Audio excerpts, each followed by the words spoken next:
Dear friends, today we are going to start with the syllabus of BSc Part 2. The other day we have seen the outline and we know that there are two papers. Paper number 5 is of physical chemistry, paper number 6 is of industrial chemistry. So we are to start with a topic from industrial chemistry, and the title of the topic is soaps and detergents. The expected learning outcome is knowledge about the chemical nature and cleansing action of soap. So in this topic, the detailed syllabus is like this: introduction, raw material, cleaning action, manufacturing of soaps, detergents, general idea, raw materials, types, preparation of tea pollen dairy fat, and comparison between soaps and detergents. So the first question is, what are soaps? Soaps are the alkali salts of long chain fatty acids. These fatty acids usually contain 8 to 22 carbon atoms. So in other words, the soap molecule contains a long hydrocarbon chain, and to the other side it has a metal. The general formula is RCOOM, in this particular case RCOONA. That means it has two portions: a non-polar tail, which is of hydrocarbon, and polar head, which is a metal salt with carboxylic acid group. So RCOOM is the general formula. So let us see importance of this topic. The soap industries India is having 700 companies which generate a general combined annual revenue of approximately 17 billion US dollars. The soap industries and soaps are distributed all over the country, and 50% of the soap is consumed in rural areas, rural markets, and in a coming few years the market is going to improve. Let us go through history of soaps. The origin of personal cleanliness dates back to prehistoric time. Okay, so this tells that since water is essential for life, the earliest people lived near water because the importance of water was known to them for cleaning purposes. There are some evidences. A soap-like material was found in clay cylinders during the excavation of ancient Babylon. This explains that, or this indicates that the soap making was known before 200 BC. There are some evidences on the cylinders.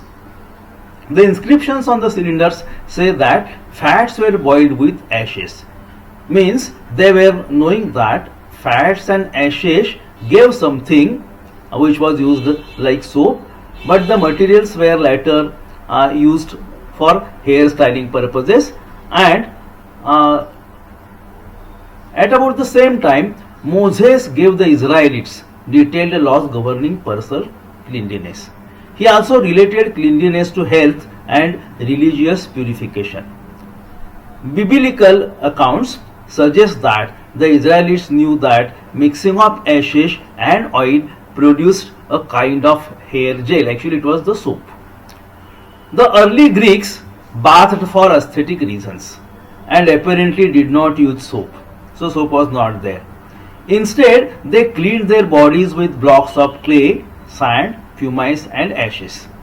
Then they anointed themselves with oil and scraped off the oil and dirt with a metal instrument known as stizzle. They also used oil with ashes. Clothes were washed without soap in steams. Soap got its name from Mount Sapo. It is one of the legends. According to the Roman legend, animals were sacrificed on Mount Sapo. So rain washed the mixture of molten fat, tallow and wood ashes down the clay soil along the Tiber river from the mountain. Women found that this clay mixture made their wash cleaner with much less effort. The ancient Germans and Gauls are also credited with discovering substances called as soap made of goat's tallow and ashes. It was used again for hair styling purpose. The Roman civilization, as Roman civilization advanced, so did bathing. The first of the famous Roman baths supplied with water from their aqueducts was built about 312 BC. 312 BC. The baths were luxurious and bathing became very popular. By the second century AD, the Greek physician Galen recommended soap for both medical and cleansing purposes. So this was historical review. After the fall of Roman Empire in 467 AD, there was a decline in bathing habits. Europe experienced its impact on public health. This contributed heavily to the Great Plagues of the Middle Ages and Black Death of the 14th century. In 17th century, bathing came back into fashion in Europe. Daily bathing was a common custom in Japan during the Middle Ages. In Iceland, pools warmed with water from hot springs were popular gathering places on Saturday evenings. So, these are some interesting evidences. Soap making was an estimated craft in Europe by the 7th century. Vegetable and animal oils were used and ashes of plants along with fragrance. More varieties of soap became available for shaving and shampooing as well as bathing and laundering. So shaving and shampooing is that way having this much history in the documents also. Commercial soap making in the American colonies began in the year 1608 with the arrival of several soap makers on the second ship from the England to reach Jamestown, Virginia. It was household activity. Professional soap makers began regularly collecting waste fats from households in exchange of some soap. So it was that way very interesting exchange, and then Italy, Spain and France were early centers due to their ready supply of raw materials such as oil from olive trees. The English began making soap during 12th century. The soap business was so good that in 1622 King James I granted monopoly to soap makers for £1,000,000 a year. In 19th century, soap was heavily taxed on luxury item in several countries. When tax was removed, soap became available to ordinary people and cleanliness started improved and the standards were improved. There is interesting event related to Nicolas Leblanc. A major step towards large-scale soap making occurred in 1791 when a French chemist Nicolas Leblanc patented a process for making soda ash or sodium carbonate from common salt. Soda ash is the alkali obtained from ashes that combine with fat to form soap.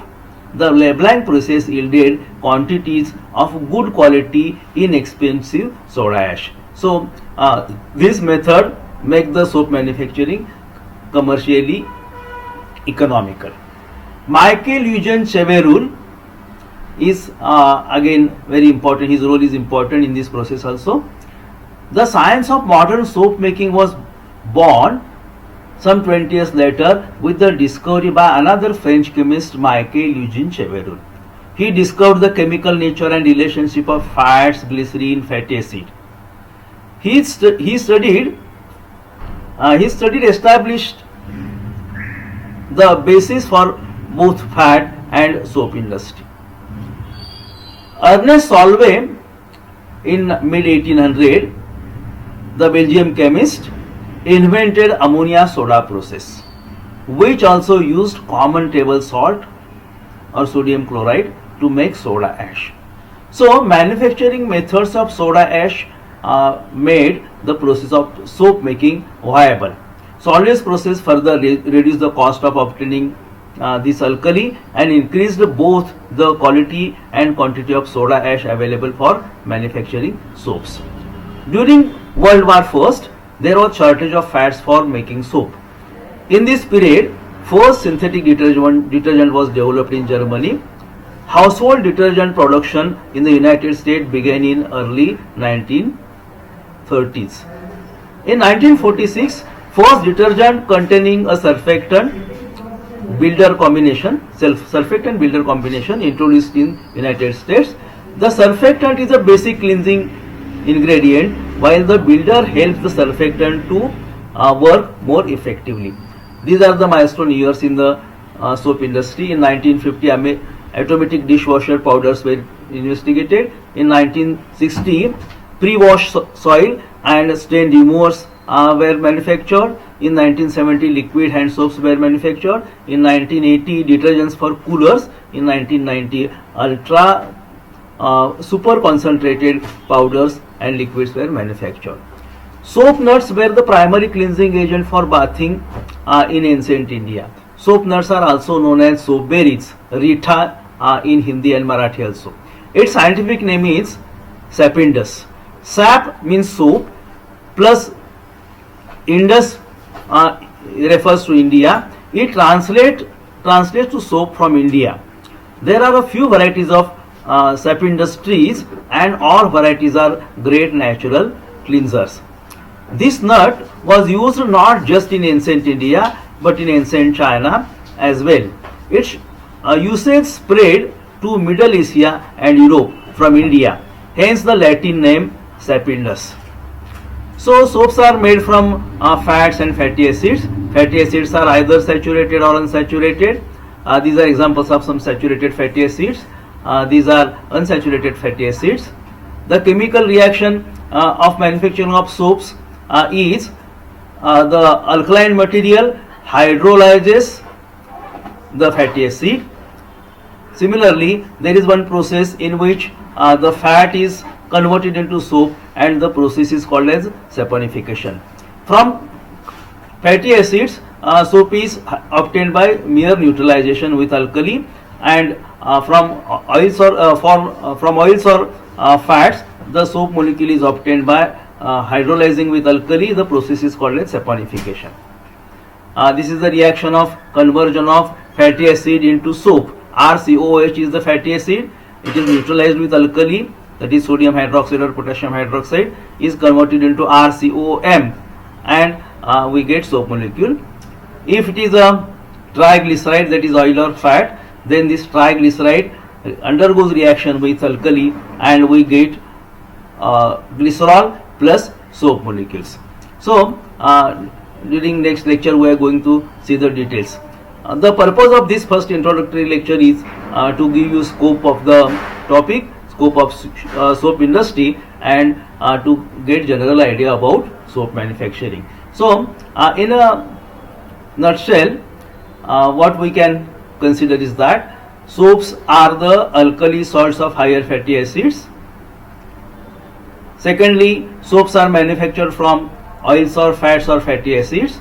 Soaps are obtained from fatty acids by neutralization with alkali, because it is a very common reaction.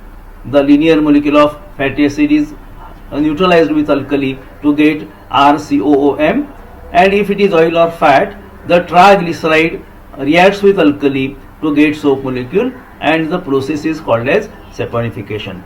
So during our next lecture we are going to see rest of the details, that is raw material, the reaction, manufacturing, etc. So for the time being, let us stop here with the brief introduction and general reactions related to soap industry. Thank you.